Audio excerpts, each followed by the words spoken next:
สบายดีทุกคนมื้อนี้อ่าอ้ายสิมาสอนบ่แม่นมาสอนมาแนะนำวิธีการ Scalping เนาะว่าหลักการ Scalping ให้ได้กำไรไวๆภายในเอ่อ1-5นาทีเฮ็ดจั่งใดเนาะ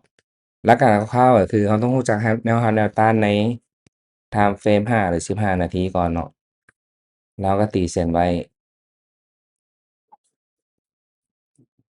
อือฮึอ๋อเห็นนี่อันนี้เป็นแนว1อันนี้เป็นแนว1แล้วก็แถวนี้อีกแล้วก็แถวนี้อีก หลังจากนั้นเนาะสิ่งที่เราเฮ็ดก็คือเข้าไปในไทม์เฟรมน้อย M1 แล้วสังเกตพฤติกรรมของกราฟเนาะถ้าหากว่ากราฟมันยังบ่เข้าไปฮอดจุดแนวรับแนวต้านพฤติกรรมของมันก็คือสิขึ้นไปเฮ็ดไส้เทิงๆขึ้นไปเฮ็ดแท่งเทิงๆแล้วก็สิย่อลงแล้วอาจจะดีดกลับขึ้นไปคืนเนาะแต่ถ้ามันเกิดขึ้นอยู่แถวแนวรับแนวต้านสิ่งที่มันสิเกิดขึ้นก็คือมันอาจจะเกิดขึ้นไปแล้วลงมาแล้วบ่ขึ้นไปเลยเนาะคือตอนนี้มันถึกแนวต้านนี่มันลงมาเนาะ คันเราสิเข้าเทรดตอนที่มันดีดขึ้นไปคืนแล้วเซลล์ลงมา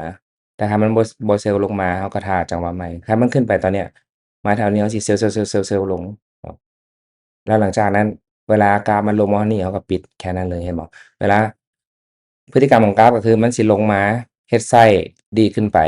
ตอนเนี้ยเป็นตอนจังหวะที่เราเซลล์ลงเนาะแล้วถ้าได้กำไรก็ปิด หลักการมีแค่นั้นเลย แต่เราต้องติดนะครับแนวต้านไว้เพื่อให้รู้ว่าเราสิบ่เล่นบริเวณนี้เนาะเพราะว่ากราฟอาจจะบ่ทิ่มไส้ลงมาแล้วถ้าเราไปผิดทางคือลักษณะแบบเนี้ยผิดทางให้ปิดทันทีแล้วถ้าเข้าจังหวะใหม่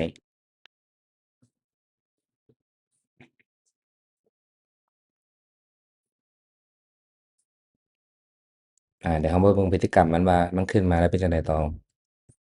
ขึ้นมาปึ๊บมันย่ออันนี้มันถ้ามันทะลุได้เราสิบายๆขึ้นไปเนาะแต่เวลามันปิดขึ้นมาเทิงนี้ตุ๊บปิดเลยเนี่ยอันนี้สามารถปิดได้แล้วเมื่อกี้นี้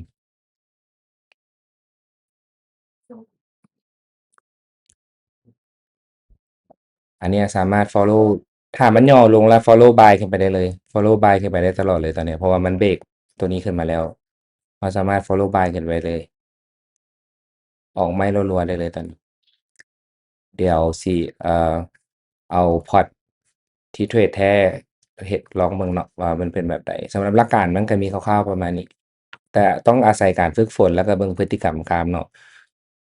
ข้อหนึ่งที่สำคัญก็คือเวลาของตลาดเนาะเราสิใช้เทคนิค scalping ได้ในเวลาที่ตลาดเปิดเนาะบ่ว่าสิเป็นตลาดเอเชียยุโรปหรืออเมริกาแต่ว่าได้ผลสุดก็คือตลาดอเมริกาเนาะเพราะว่ากราฟสิมีการแล่นไหวฉะนั้นเราสิใช้เทคนิคนี้ในตลาดอเมริกาเนาะต่อไปเหลือนั้นเป็นการฝึกฝนเดี๋ยวอ่า